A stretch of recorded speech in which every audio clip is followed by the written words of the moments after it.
Moving on, a little bit about LED lighting, which is, of course, the future.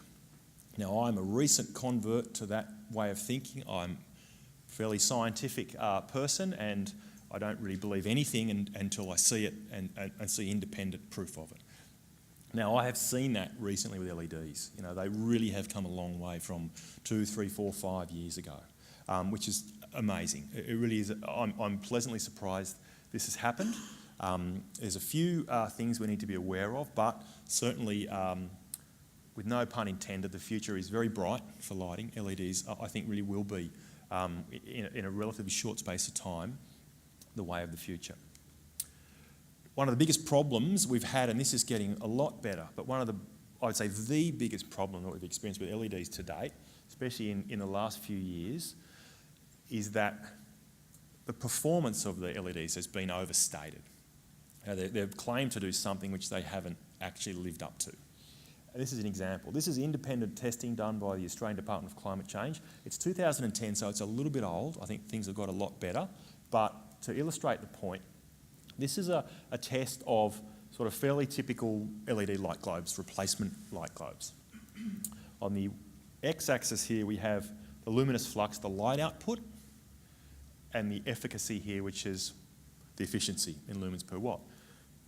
These sort of open triangles and boxes here are what was claimed, and this is what was tested. So this all of them, this one here claimed to emit about 1,000 lumens at 110 odd lumens per watt. When we tested it, 400 lumens at about 55 lumens per watt. This one here claimed to emit nearly 400 lumens at 130 lumens per watt. Which is that one? In reality, lumens not so bad, but it's about just under 60 lumens per watt. So all of these lamps, there are sort of more extreme examples, but the performance, the light output is overclaimed.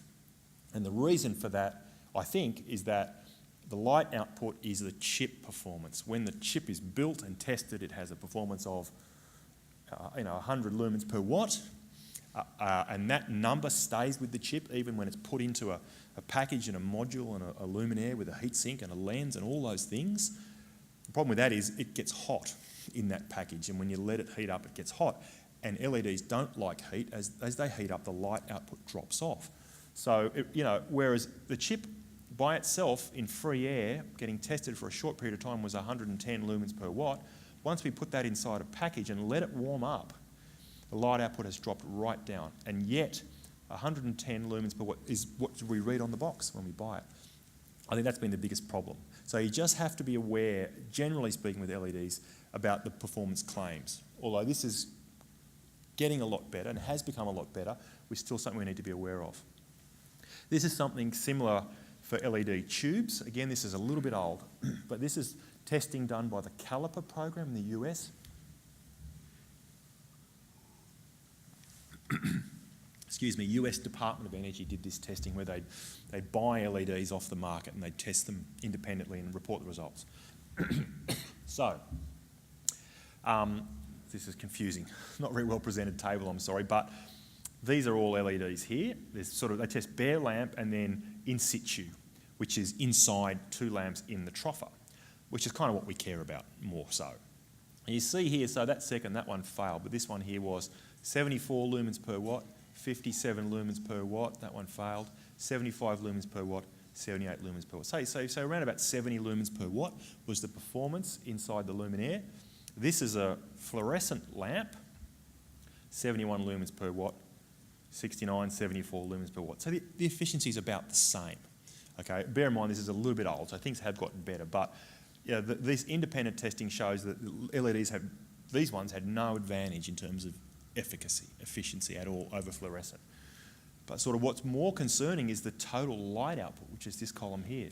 2,000, 2,000, 3,000, 3,000, 3,000, this one had 3,000, these are the fluorescents. This one had, so it's one lamp, we want twin lamps. This one had nearly 5,000, 4,000. So the fluorescent lamps are putting out from the luminaire 4,000 to 5,000 lumens. These ones here sort of 3,000. So you've got to be careful that even though the efficiency might be as good or better than a fluorescent tube, you've got to make sure that you're getting the light output that you need. It is hard for LEDs, it is difficult for them to make a lot of light because you end up with so much heat in such a small space that becomes a problem. So you just got to be careful that you're not losing light levels with LEDs. That what the manufacturer has claimed is accurate, and the best way to know that is get some sort of independent verification of the performance. As I was saying, if you can get a test report, you say to the manufacturer, okay, thank you for your catalogue information. Can I see some sort of actual test report from a reputable laboratory, a lighting test laboratory, which verifies that, the actual test report. And the more independent it is, the better. And the tests you're looking for are the American tests. LM79 is the efficacy test, and LM80 is the longevity test, the lifetime test. So independent test reports from a preferably independent laboratory for LM79, LM80. If the manufacturer can't give you those, I would say that's the first sign that you should be dealing with someone else. Those test reports, any LED manufacturer worth their salt should be able to provide those test reports, and with some sort of independence is even better. Other issues to do with LEDs, as I said, they don't like heat. As they heat up, the light output depreciates. The light output, like all lamps, depreciates over time. It's quite significant with LEDs. It does drop off. We talk about an L70, which is the lifetime at which the light output has depreciated to 70% of the original. It's a sort of common number we use. And that is the sort of effective lifetime of an LED, because LEDs don't just go pop like happens with these kinds of light bulbs. They just get dimmer and dimmer and dimmer over time to the point at which they're useless. And we typically say, well, at 70%, that's when we say, well, that's the end of its life. We call it L70, the L70 life. It's hard to test, of course, because some of these LEDs have L70 lives of 30, 40, 50,000 hours, and that's years of testing. We don't test them for that long. The LM80 test is an accelerated test where you put the product under extreme conditions of voltage and temperature to accelerate that depreciation. It still takes a minimum of 6,000 hours, sort of essentially 2/3 of a year we've got to test that LED for. But we have to do that to make claims about its lifetime. Compatibility is the next one. They don't like heat. If you put an LED into especially you sort of retrofit LED, where you're putting it into an existing light fitting, of course the thermal characteristics of that light fitting will have an impact. If the heat can't escape, if it's trapped in there, that's going to affect the light output of that LED. There can be electromagnetic problems. If you're putting, I'll use the examples of a linear fluorescent LED tube and an LED downlight MR16 replacement lamp. You're putting a piece of electronics into another piece of equipment which has electronics. And those two pieces of electronics can interfere with each other and cause electromagnetic interference. And the light distribution pattern, of course, is different, especially for an LED tube. It has LEDs on one side and emits light downwards, whereas a fluorescent tube emits lights in all directions, and that's reflected back. So you're putting, with a retrofit idea, you're putting a very different piece of equipment into another piece of equipment which is not designed for that. So we just need to be careful about things like compatibility, heat, and the light output. And you can sort of void warranties and things like that of the original luminaire manufacturer. He has not warranted his luminaire to be fitted with a very different piece of equipment, especially one which has electronics in it. So, but not to be pessimistic, these are things just to be aware of. LEDs are becoming much more mature. We see some very impressive products on the market. We just have to be careful of the performance claims, that they are accurate. Seek independent verification if you can, test reports preferred. Ensure you're getting enough light from LEDs on the work surface, your light levels are not going down. As I mentioned earlier, you've got to make sure you're comparing maintained light levels. So the light levels new and the light levels in 4 or 5 years' time will be different. We need to make sure we're comparing apples with apples, as per my point. And also, I'd encourage you, to think about not just fitting LEDs because they're LEDs. What you want, you're sort of arriving at the answer before the question's been asked. In fact, as someone said to me, a good quote, they said, LEDs is the answer.